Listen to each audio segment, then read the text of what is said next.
Last week, 3 California courts ruled against Governor Gavin Newsom's COVID lockdown orders. In the separate cases, state courts have ruled that the government may have overstepped its authority. NTD's Daniel Hall reports. In a span of 7 days, 3 California courts ruled in favor of both the people of California and the United States Constitution in 3 groundbreaking cases. The courts ruled that the state government may have overreached its power following Governor Gavin Newsom's COVID shutdown orders and mandates. I would say that these most recent rulings, the 3 that did rule in favor of private businesses, absolutely are respecting the rule of law and the Constitution of the United States.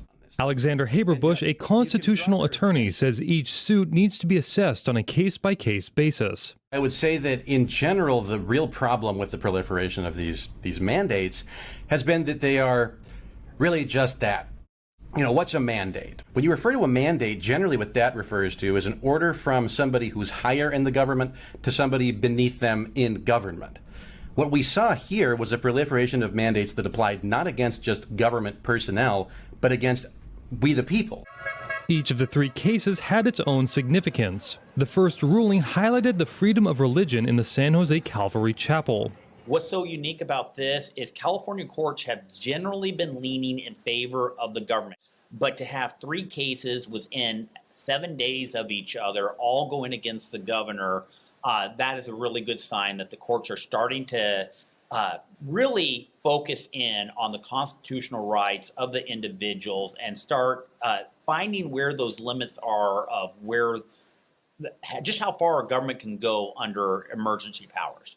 Mark Moiser, a candidate for California's U.S. Senate seat and also a constitutional attorney, explains the church refused to shut down after Governor Newsom's order. A local judge then sanctioned the church and ordered a $190,000 fine. Moiser said about 5 California cases went up to the United States Supreme Court. Justices ruled that the order was unconstitutional and that the pastors cannot be sanctioned. The other 2 cases involved local businesses directly impacted by shutdown orders. The state tried to get the cases dismissed, but the judges allowed them to proceed.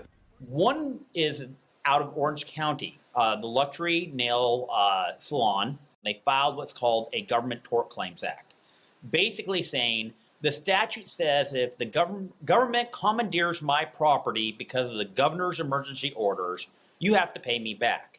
Moiser said that the nail salon argues that they are entitled to compensation, alleging Newsom chose which businesses were allowed to stay open. One example he cited was a restaurant that was not allowed to operate with outdoor dining. But just 10 feet away, Hollywood actors were able to dine outdoors using a caterer.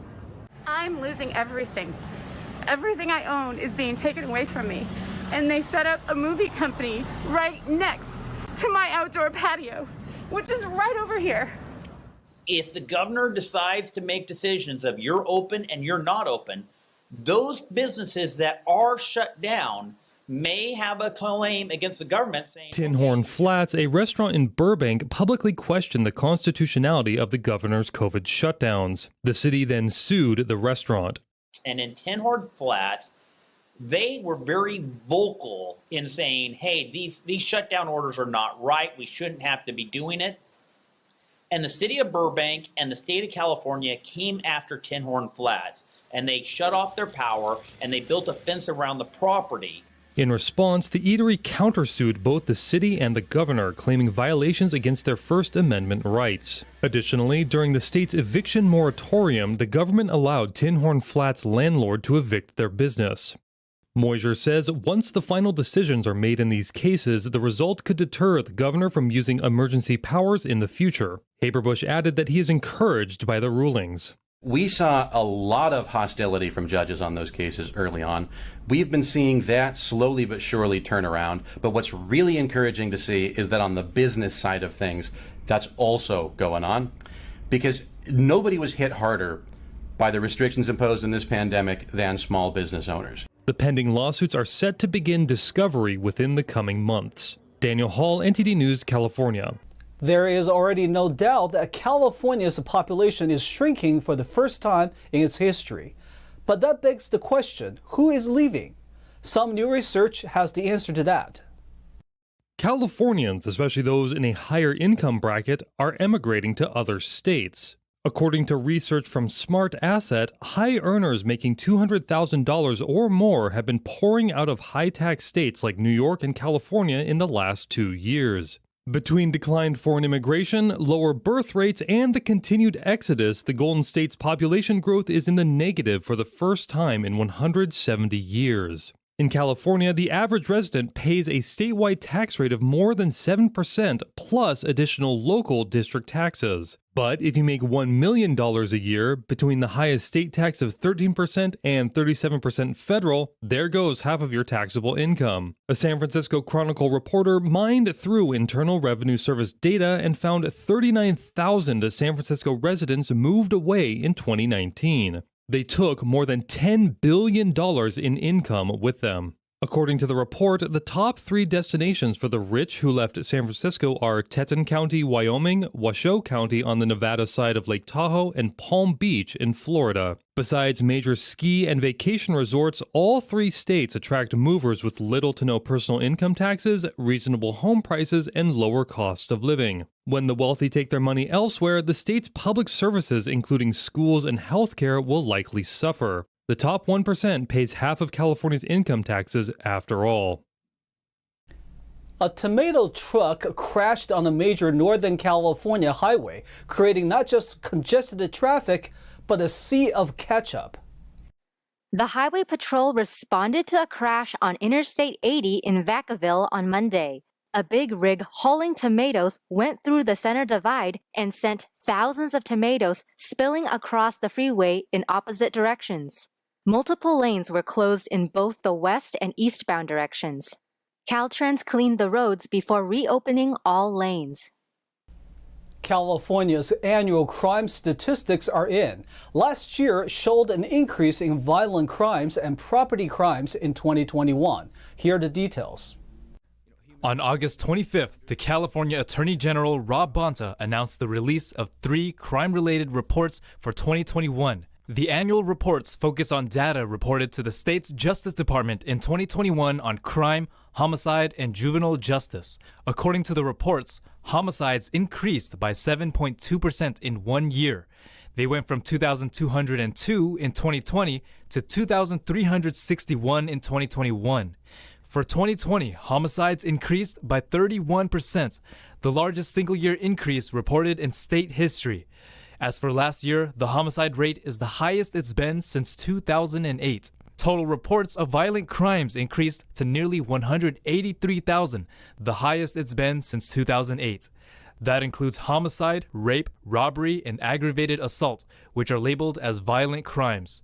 When compared to 2019, before the COVID-19 pandemic, 2021 had 17 to 40% more reports of assaults, homicides, and arson. Crimes such as rape, robbery, and larceny theft decreased. As for property crimes, it increased by 2% compared to 2020, with 180,000 motor vehicle theft reports made this year, the highest since 2007. David Lamb, NTD News, California. Sumo wrestling, a niche, all too iconic martial art unique to Japan, is spreading in popularity throughout the world, and there is a tournament approaching on the West Coast. NTD's Jackie Reels went to hear what some competitors had to say, including a world champion. It's less than 2 weeks until the U.S. Sumo Open. This year, competitors of all kinds are getting ready for the big event in Los Angeles. Training was underway at the Yamamoto Sumo Dojo, established by 2-time world champion Yama. He's a pro sumo or rikishi with over 30 years of experience and known as the heaviest sumo wrestler ever. He explained why sumo is so easy to get into. Someone watching sumo for the first time can immediately recognize who won and who lost. It's really simple and easy and fun for fans to understand. Those simple rules are: the wrestler loses when he exits the ring or touches the ground with any part of his body besides the soles of his feet, or if his belt comes loose during a match. Andrew Freund, director of the U.S. Sumo Open, also spoke on the martial arts popularity. And I think a lot of people in other sports, like judo or wrestling, football, whatever, transition very well into sumo because it's similar in many ways. and it's really fun. It's really easy to understand. You can come the first day, try a practice, and it's pretty clear how to win, how to lose, and then it's just a matter of learning a lot of techniques and refining your sumo over time. So it's actually really easy to pick up the basics.